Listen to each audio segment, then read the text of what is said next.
Nasal breathing is going to make you feel better in the morning, increase your oxygen uptake, and make you recover faster after exercise, and that's just some of the benefits according to these experts. I think it seems like another one of those way too simple hacks that's going to change your life that seems a bit too good to be true, but I can't really deny all the benefits without having tried it. And nasal breathing is supposedly especially beneficial for people like me who has asthma and a constantly stuffed nose, so it would be stupid of me to not give it a shot. So is it too good to be true?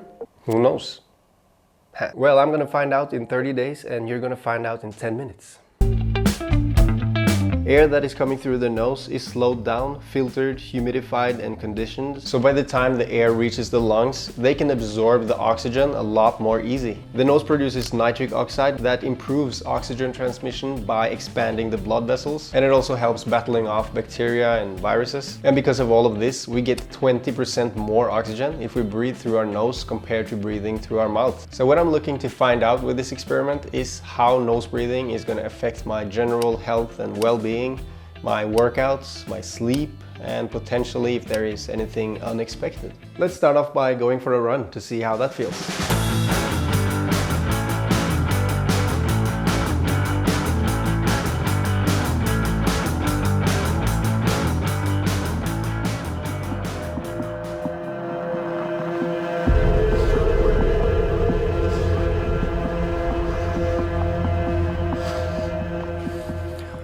Alright, first run done.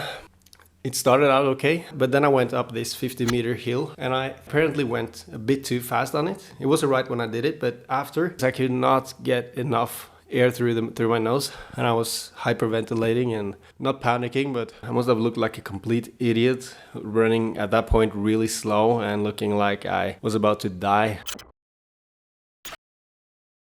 At night and when I work out is when this challenge is going to be the most challenging. And to make sure I don't open my mouth when I sleep, yeah, I'm gonna tape it shut. Yeah, all I have is this general Scotch office tape. Yeah, so this will be my new nightly routine, I guess.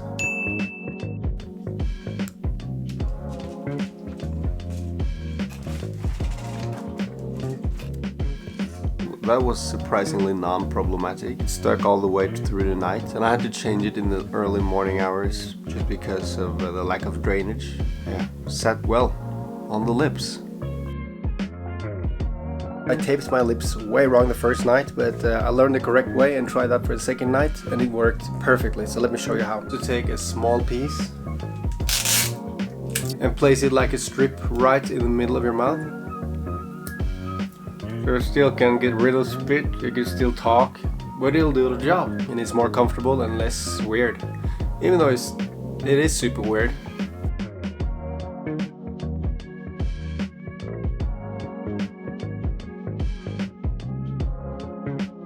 I went on a 7.5 kilometer run with quite a bit of elevation gain, and throughout the whole run I had a pretty low respiration rate, and I felt like I was calm and I was breathing more deep. And I don't know if it's because of the nose breathing, but my mind was drifting way more than it usually does. I'm usually very particular with which songs I'm listening to when I'm running, but this time I was drifting away from the songs just like if I was meditating. So yeah, it might be random, but I've never experienced that before. The likely reason to why I felt more calm is that nose breathing activates the diaphragm more than breathing through your mouth. And when you breathe slower and deeper, you get more oxygen all the way down to your lungs and through the system, as opposed to if you breathe rapid and shallow. And that's because this first area here, from your mouth to where the transmissions happens in the lungs, is called dead space. Dead. And there is no transmission of O2 happening here. So that means that in order to get the fresh oxygenated air, you have to get past the dead space. God, I'm so bad at explaining. Let me try to do a better job. If I want to use this straw to get this water inside my mouth, I need to get past the volume inside the straw before it hits my mouth. I just realized I don't need to spoon feed you or straw feed you in this situation. I'm not talking to 10-year-olds. Maybe I am, actually. Maybe I'm like, I don't know. But so if you need further explanations, don't hesitate with leaving a comment, because I could easily have kept these metas going. In this initial phase, I think nasal breathing has delivered on its promise, but sleeping with the tape across my mouth will be pretty annoying over time, especially when I'm not troubled with dry mouth in the morning, which is quite common. But I have felt unusually rested in the morning since I started this, and if it persists, then that's huge. It's about time to take this nose through a real test. I'm gonna run 5 kilometers basically right uphill, straight uphill words. It's really counterintuitive to force my mouth shut when I'm running uphill and starting to get tired, because my instinct is to open my mouth as soon as I get the slightest out of breath. I was able to stay running all the way to the top, which I'm happy about because I've never tried to run with this elevation for this distance. And the biggest takeaway from this trip is that despite not having a single drop of water throughout the run, I did not feel dry in my mouth when I returned. And this study actually found that you expire 42% less water by nose breathing compared to breathing through your mouth. And that's pretty significant when you work out. You know what? I'm gonna take it even further. If this video gets 100 likes within the first 10 days of it being published, I'm gonna run a full marathon only breathing through my nose. I might regret this. It's not likely that I'm gonna have to do it, but I'm for sure gonna do it if we hit the like target. So highly ambivalent, please press like from here.